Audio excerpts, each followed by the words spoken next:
ಎಲ್ಲರಿಗೂ ನಮಸ್ಕಾರ.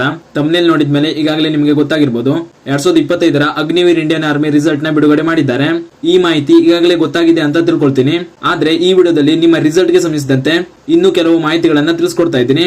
ನೀವೇನಾದ್ರೂ ಕರ್ನಾಟಕದ ಎಆರ್ಒಗಳ ರಿಸಲ್ಟ್ ಅಪ್ಡೇಟ್ ಗಾಗಿ ಕಾಯ್ತಾ ಇದ್ದೀರಾ ಅಂದ್ರೆ ಈ ವಿಡಿಯೋನ ಪೂರ್ತಿ ನೋಡಿ.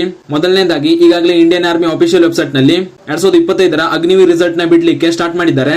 ನೀವು ಸ್ಕ್ರೀನ್ ಮೇಲೆ ಕಾಣ್ತಾ ಇರೋ ಹಾಗೆ ಈಗ ವೆಬ್ಸೈಟ್ ನಲ್ಲಿ ಕೆಲವು ZRO ಮತ್ತು AROಗಳ ರಿಸಲ್ಟ್ ಲಿಸ್ಟ್ ನ ಮಾತ್ರ ಬಿಡುಗಡೆ ಮಾಡಿದ್ದಾರೆ. ಇನ್ನೂ ಕೂಡ ಕರ್ನಾಟಕದ ಯಾವುದೇ AROಗಳ ರಿಸಲ್ಟ್ ಲಿಸ್ಟ್ ನ ಅಪ್ಡೇಟ್ ಮಾಡಿಲ್ಲ. ಇದನ್ನ ಕೂಡ ಆದಷ್ಟು ಬೇಗ ಅಪ್ಡೇಟ್ ಮಾಡ್ತಾರೆ. ಕೆಲವು ಅಭ್ಯರ್ಥಿಗಳು ಹೀಗೆ ಯಾಕೆ ಕರ್ನಾಟಕದ AROಗಳ ರಿಸಲ್ಟ್ ಬಂದಿಲ್ಲ ಅಂತ ಪದೇ ವೆಬ್ಸೈಟ್ ನ ವಿಸಿಟ್ ಮಾಡ್ತಾ ಇರಬಹುದು. ಆದ್ರೆ ಅಂತ ಅಭ್ಯರ್ಥಿಗಳಿಗೆ ಹೇಳೋದಾದ್ರೆ ನೀವು ರಿಸಲ್ಟ್ ಗೋಸ್ಕರ ಕಾಯೋದು ಸರಿ, ಆದ್ರೆ ನೀವು ಪದೇ ವೆಬ್ಸೈಟ್ ನ ವಿಸಿಟ್ ಮಾಡೋದ್ರಿಂದ ಸೈಟ್ ಬಿಸಿ ಆಗುತ್ತೆ. ಇದರಿಂದ ಕೂಡ ರಿಸಲ್ಟ್ ನ ಕೆಲವು ಗಂಟೆಗಳ ಕಾಲ ಡಿಲೇ ಮಾಡ್ತಾರೆ. ಒಂದೇ ಸಲ ರಿಸಲ್ಟ್ ನ ಅಪ್ಡೇಟ್ ಮಾಡಿದ್ರೆ ಸೈಟ್ ಕ್ರ್ಯಾಶ್ ಆಗೋ ಸಾಧ್ಯತೆ ಇರುತ್ತೆ ಅಂತ ಹೀಗೆ ಮಾಡ್ತಾರೆ.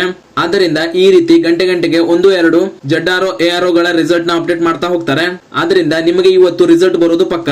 ಆದ್ರೆ ನೀವು ಪದೇ ವೆಬ್ಸೈಟ್ ವಿಸಿಟ್ ನ ಮಾಡಬೇಡಿ, ಯಾಕಂದ್ರೆ ಸೈಟ್ ಬಿಸಿ ಆಗುತ್ತೆ.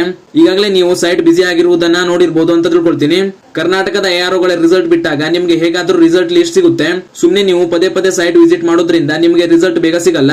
ಆದ್ರಿಂದ ಸಮಾಧಾನದಿಂದ ಕೆಲವು ಗಂಟೆಗಳ ಕಾಲ ವೇಟ್ ಮಾಡಿ ಅಂತ ನಾವು ಹೇಳೋದು. ಪರೀಕ್ಷೆ ಬರೆದು ರಿಸಲ್ಟ್ ಗೋಸ್ಕರ ಕಾಯ್ತಾ ಇರುವಂತ ಎಲ್ಲಾ ಅಭ್ಯರ್ಥಿಗಳಿಗೂ ಆಲ್ ದ ಬೆಸ್ಟ್.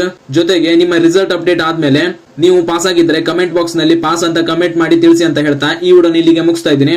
ಧನ್ಯವಾದಗಳು.